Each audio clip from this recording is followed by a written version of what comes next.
seventh Sunday in Ordinary Time. A reading from the first book of Samuel. In those days, Saul went down to the desert of Ziph with 3,000 picked men of Israel to search for David in the desert of Ziph. So David and Abishai went among Saul's soldiers by night and found Saul lying asleep within the barricade, with his spear thrust into the ground at his head, and Abner and his men sleeping around him. Abishai whispered to David, "God has delivered your enemy into your grasp this day. Let me nail him to the ground with one thrust of the spear. I will not need a second thrust." But David said to Abishai, "Do not harm him, for who can lay hands on the Lord's anointed and remain unpunished?" So David took the spear and the water jug from their place at Saul's head, and they got away without anyone seeing or knowing or awakening.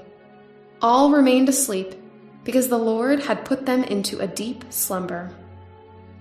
Going across to an opposite slope, David stood on a remote hilltop at a great distance from Abner, son of Ner, and the troops. He said, "Here is the king's spear. Let an attendant come over to get it. The Lord will reward each man for his justice and faithfulness. Today, though the Lord delivered you into my grasp, I would not harm the Lord's anointed." The word of the Lord.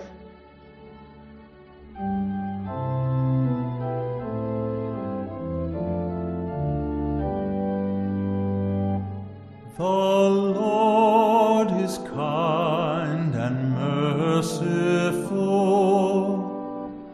The Lord is kind and merciful.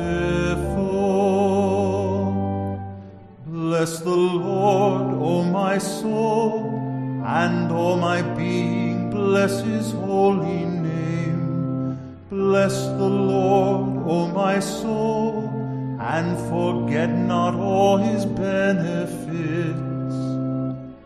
The Lord is kind and merciful.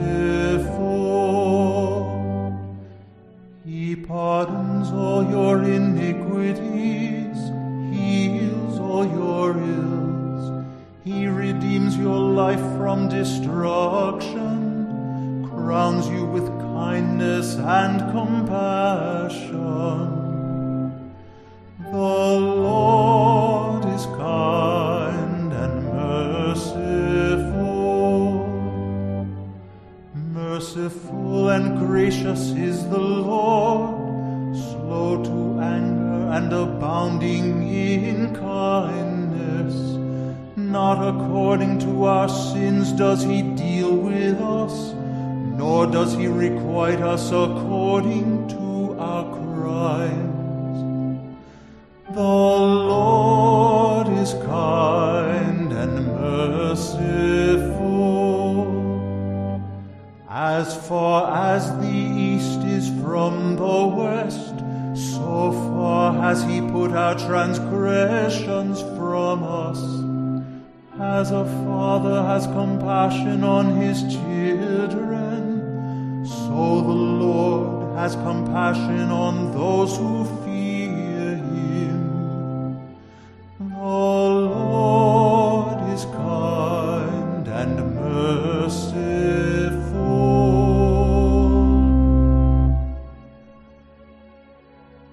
A reading from the first letter of St. Paul to the Corinthians. Brothers and sisters, it is written, the first man, Adam, became a living being. The last Adam, a life-giving spirit. But the spiritual was not first, rather the natural and then the spiritual. The first man was from the earth, earthly, the second man from heaven. As was the earthly one, so also are the earthly. And as is the heavenly one, so also are the heavenly.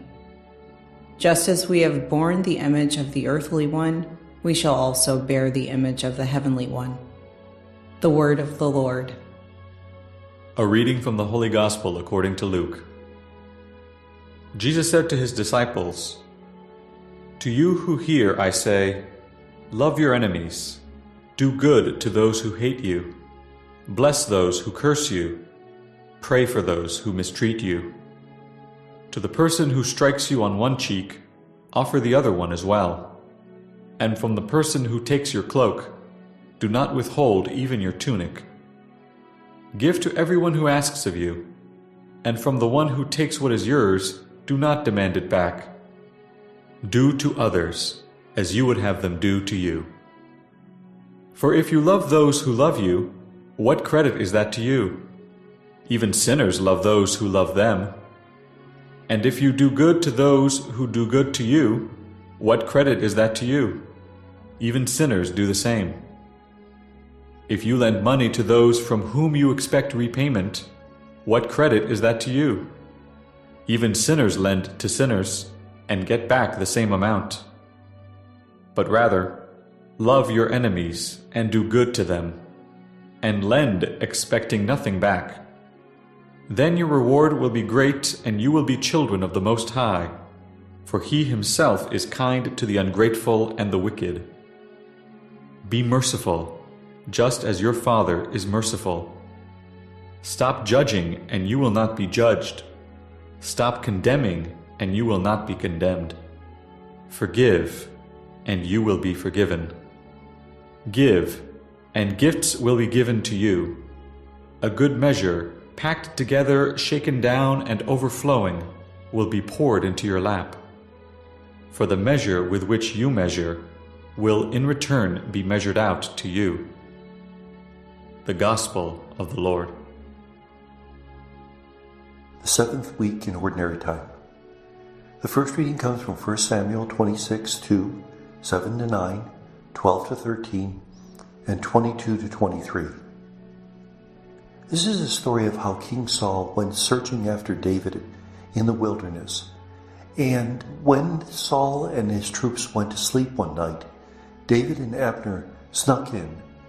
And instead of harming Saul, David rather took his spear and his water jar as signs that he had been in the vicinity of Saul, but he didn't harm him in any way.